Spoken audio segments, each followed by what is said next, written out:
Me and my friend finish our last meal and decide to pack our stuff.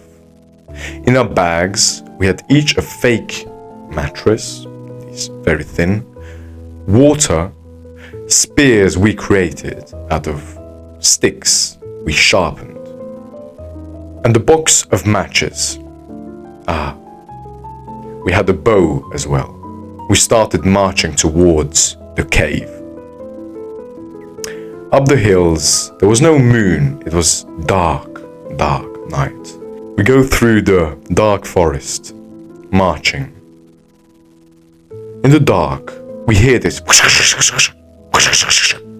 So we both stop. Spears in our hand, we look each other in the eyes and look at the place where we heard the sound. Spears like this, and start marching towards the sound. We were both kind of frightened, but we were courageous and we went towards it. Keeping in mind that we didn't have any food, so we told ourselves maybe we can get food tonight for tomorrow. We marched. The leaves made a bit too much noise, and they vanished, ran away. We continued walking in the forest, searching for the cave. My friend didn't recognize where we were in the forest because it was dark. There was no moon. And after a while, after marching along and not finding the cave, you recognized the place. And we had to go downhill. And all of these pine leaves, they are very slippery. And with the water on our backs, we kind of got down, but on our asses. We finally find the cave. And there were 3 caves. One, a smaller one, and a bigger one with deep holes. We took the first one. We arrived from here.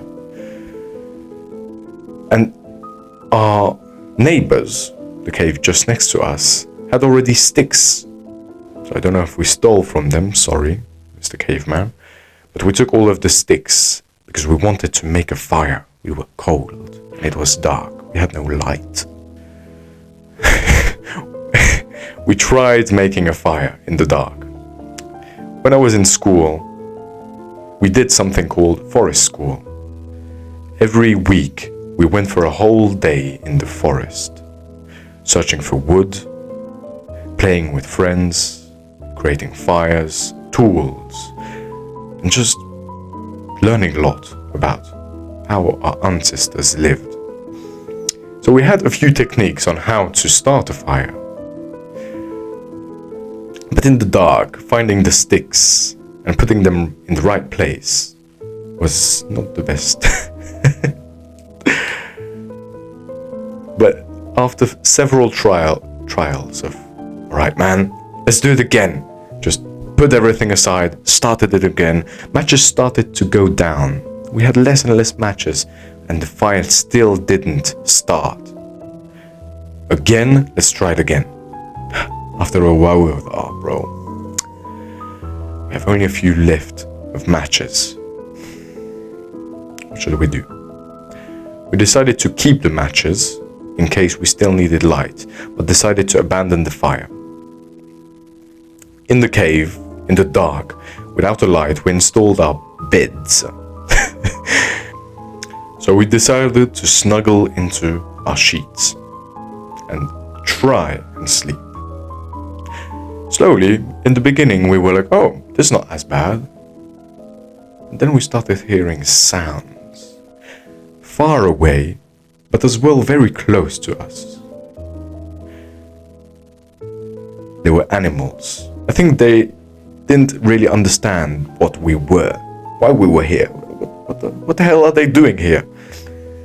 And we smelled like sweat. Maybe they liked that, I don't know.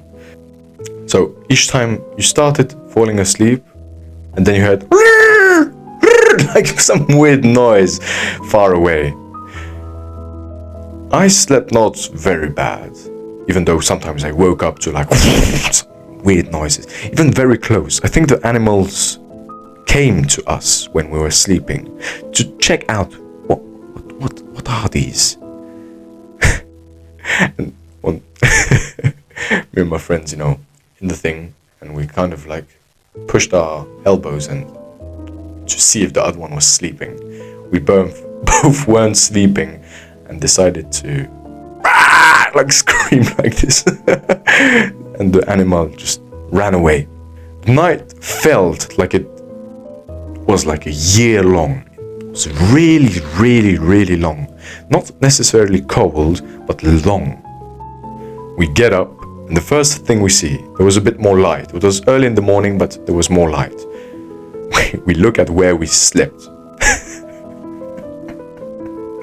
Our camping site was like homeless people slept.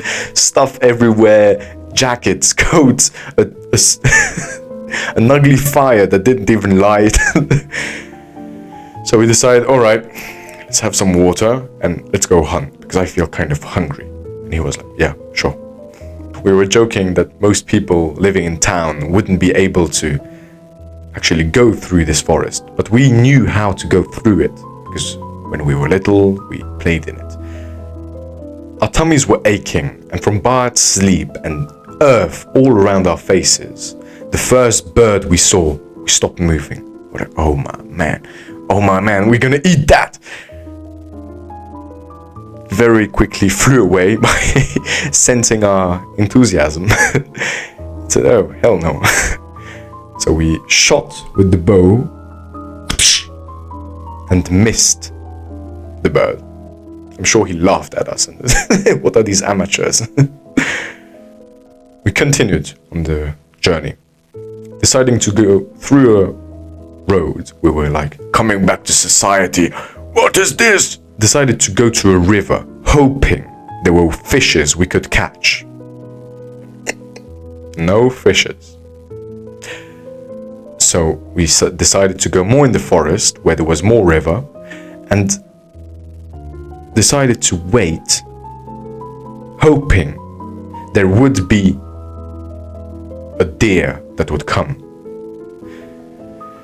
No deer. We found a long track that we followed. We were walking through the forest, stomachs like this, and we heard the birds. I'm 100% sure. First of all, they were communicating in between them, like, they're coming, and laughing, especially laughing, saying, look at these amateurs, they think like this, with all of this sound they're making, they're gonna catch us. We weren't at all discreet, like, really. Yeah, we were hungry. There were a few horses. We decided not to eat them because I think they are someone's. I told myself to not look in the trash because that's not the most delicious. Like resisting. We found a few comestible plants that we were so happy to find. Man, yeah, we found plants. We had those. Those were the only things we ate. Because we couldn't get any animal. We decided to go back, get our stuff, and get back to his place. We make this huge, delicious noodle salad meat, and oh my god. And here are the lessons I learned from this experience. I feel immense gratitude to actually getting served the food that we need. It is easy. We live easy lives.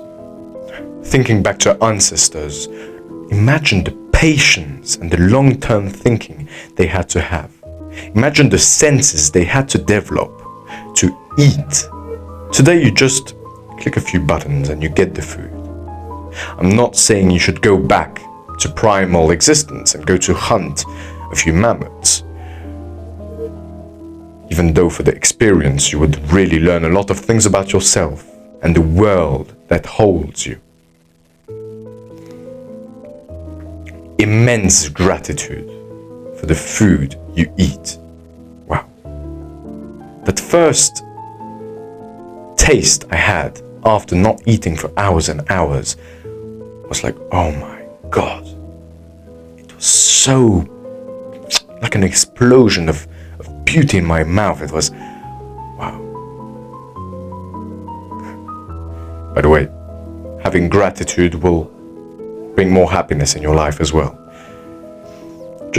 And don't judge before trying. The other lesson I learned is, as you may know, I love business. I love the art of making money, of being financially literate and understanding business processes. And a lot of businesses, casinos, for example, make money on the flaws of human. It's dirty money. They only think about themselves. It's egoistic. And they'll do very nasty things just to have a little bit of more coins.